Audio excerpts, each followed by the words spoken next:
I am so excited about Super Saturday. It's the second biggest meeting of our season here in Dubai, and I'm going to try and find you a few winners on GG. The official feature is Group 1 Maktoum Challenge Round 3 for the thoroughbreds, the prep for the Dubai World Cup. We've got 5 in here trained by Mahab Al Shimaal. Of the 5, the trainer seems to like Avant-Garde the best. He was 3rd in the Godolphin Mile last year. They've already always viewed him as a World Cup horse, and last time out he simply wasn't fit enough. He's around about 17 hands. He's a giant individual, and he really needed that run in Maktoum Challenge Round 1 to get him fit for this one. They're confident of a big run from him, but of the yards quintet, I actually prefer Remorse, who's got the course and distance form and was a little bit unlucky, I thought, last time in the Jebel Hatta Mile.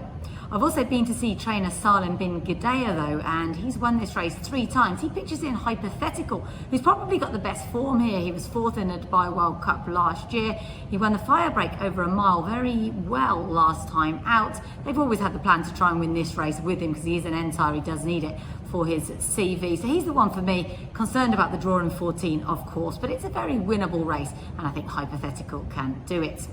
We've also got defending champions right the way through the card, 5 of them in total. I think it'll be tough for Salute the Soldier in the Maktoum Challenge, but the other Group 1 on the card is the Jebel Hatta. Lord Glitters won it last year, and I think he can win it again. He just loves it round here. He loves the 1800 metres. He looked very good last time out in the Sing Spiel. It doesn't seem to matter too much now, the pace of the race. For him, he just needs them to kick on early enough for home. He'll be given his usual confident ride by Danny Tuthope. I've been to see him this week. He looks fantastic. I think he will be able to defend his crown in that Jebel Hatta. He's already beaten Zakuski, and unless Barney Roy really bounces back to form, which is, pushing it at his age, then surely Lord Glitters wins that one. The Group 2 on the card is the prep for the Sheba Classic. It's the Dubai City of Gold. Godolphin with quite a strong hand in here. You'd think that Global Storm and Global Heat for them will be pretty competitive there or thereabouts, but Huckham is the class act. Provided Owen Burrows has him relatively fit, around about 70-80% should do it, you think. He's a bit of a machine Group 3 level back at home in the UK. This is no better than a Group 3. So Huckham for me in that one, though. Expect a Lignac, trained by Jamie Osborne, to run another big race. Maybe he can pick up some more prize money, and perhaps there's a nice one for the each way betters. We've got a couple of Group 3s on the card, and the Burj Nahar looks a really strong race this year. It's the prep for the Godolphin Mile. Golden Goal, though, beats Secret Ambition, who's since been 7th in the Saudi Cup in Maktoum Challenge Round 1, and I don't see why he won't run a huge race again. The concern is that he's not drawn quite as kindly as he was last time, but this year they've really been able to pick this horse's targets. He was 2nd in the Godolphin Mile last year, of course. I think he's the one to beat in that one. They will also give you a bit of information on Twos, who apparently wasn't quite right last time out. There's a lot of reasons why he will improve for that effort, so he's an interesting one as well. Another one trained by Mahab Al Shimaal.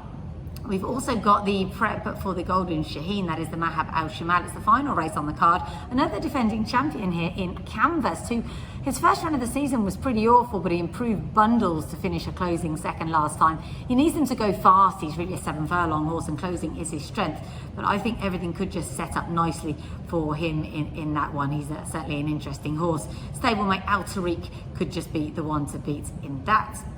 The race of the night for me, though, has to be the Group 3 Nadal Sheba Turf Sprint, and this is the prep for the Al Quoz, which is a Group 1. We've got 2 Group 1 winners in here. They both come from Europe. One of them is A Case of You, trained by Ada McGuinness, and the other one is Emirati Anna, trained by Kevin Ryan. Now, A Case of You has had a prep for this prep. He won at Dundalk in a small race last month, so he's got to be taken very, very seriously here. But it's the ones who are based locally that I'm more interested in for this particular race, because they've got fitness on their side.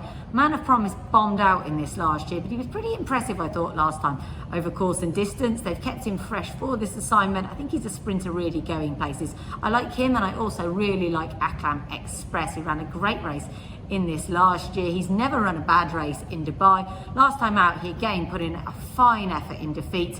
He should be fitter, because that was his first run for, I think, 8 months. I like those 2, but Man of Promise gets the nod for me in that one. The prep for the UAE Derby is a really interesting event this year. It's the listed Al Bastakia, and the team at Zabeel Stables are very confident about Bendoog. A bit like Avant-Garde, he's an absolutely enormous horse. and there's every reason to believe he's still improving. And I thought last time out he ran a massive race in what was a strong edition of the UAE Guineas. He finished 4th on that occasion, behind Quality Boone, who reopposes this time. But I do think that Bendoog is just a fresher horse. They tell me he looks like an absolute monster in the morning. So Bendoog for me in that Al Bastikia. But there's plenty of interesting ones in there as well. You could also make a case for Get Back Goldie, who was a winner last time over the 1200 metres. He's going to need them to go pretty fast. You think he'll be closing, so he's quite an interesting one in that one. The card starts off with an Arabian race. It's quite a strong edition of Maktoum Challenge round 3 for these guys. Raja though went round 2 really well last time. I expect him to be able to follow up here. So that's Super Saturday in a nutshell. Hopefully I've managed to find you a couple of winners.